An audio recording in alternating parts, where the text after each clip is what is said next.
दोस्तों आज के स्टूडेंट जोड़ने वाले हैं कि हम क्लास 10th में 100 कैसे लाएंगे एग्जाम में उन्हीं के बारे में। तो चलिए वीडियो को शुरू करते हैं। सबसे पहले हमें पॉइंट आता है कि 100 नंबर का अगर एग्जाम होता है मैथ का जिसमें कौन कितना कितना नंबर का पूछता है। पहला पॉइंट आता है ऑब्जेक्टिव। ऑब्जेक्टिव है जो दोस्तों वो आपको 50 नंबर का एग्जाम में रहता है, 50 क्वेश्चन। और यहाँ पर सब्जेक्टिव जो है वो भी 50 मार्क्स का रहता है।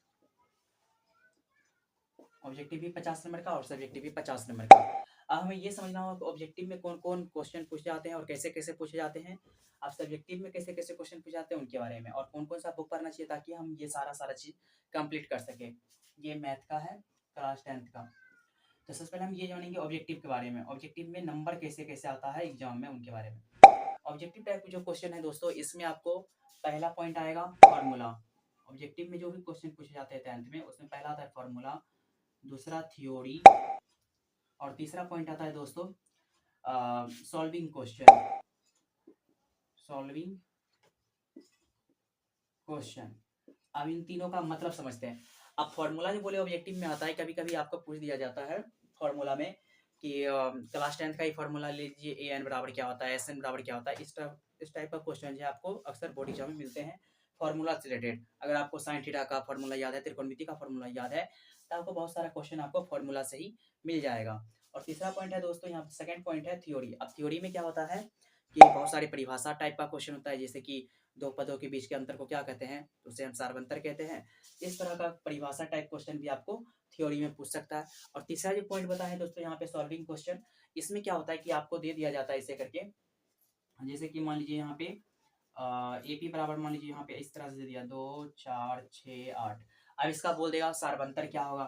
सार्वंतर क्या होगा आपको निकालना पड़ता है 4 - 2, तो ये हो जाएगा 2। इस तरह से आपको छोटा छोटा थोड़ा सा 1 से 2 स्टेप का वर्क करना पड़ता है, उसके बाद आपको जो है वहां तक पहुंच जाते हैं इसके आंसर तक। यानी कि सॉल्विंग क्वेश्चन भी आपको एग्जाम में पूछा जाता है, यानी कि सॉल्व करने के लिए थोड़ा सा सॉल्व करना पड़ेगा और आप उनको सॉल्व करके बना सकते हैं। यानी कि ऑब्जेक्टिव में ये सब समझिए। अब ऑब्जेक्टिव के लिए हमें कौन सा बुक पढ़ना चाहिए ताकि हमारा ये सारा चीज कंप्लीट हो जाए, उनके बारे में समझते हैं। तो पहला पॉइंट आ जाएगा दोस्तों, ऑब्जेक्टिव का एक मिलेगा आपको बुक। ऑब्जेक्टिव का भी बुक आता है।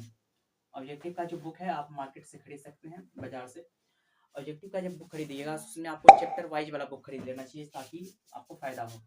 चैप्टर वाइज एक एक चैप्टर लगाता है, जैसे रियल नंबर, बहुपद, दो चर वाले रेखीय समीकरण, ये सब अलग अलग चैप्टर उसमें होना चाहिए।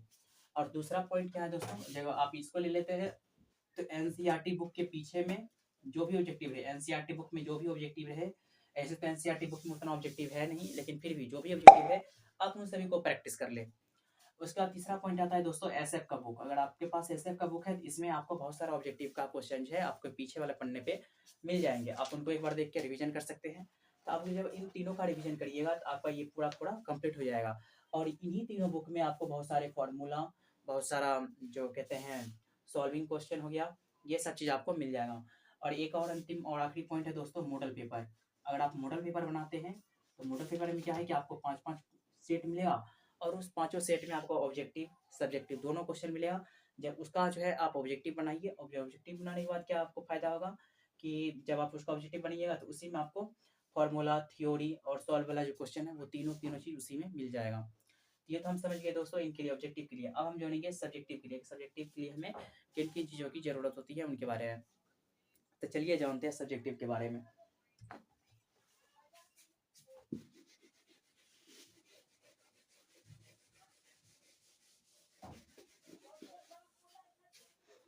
तो दोस्तों आपको बता दें सब्जेक्टिव में क्या होता है उनके बारे में समझते हैं।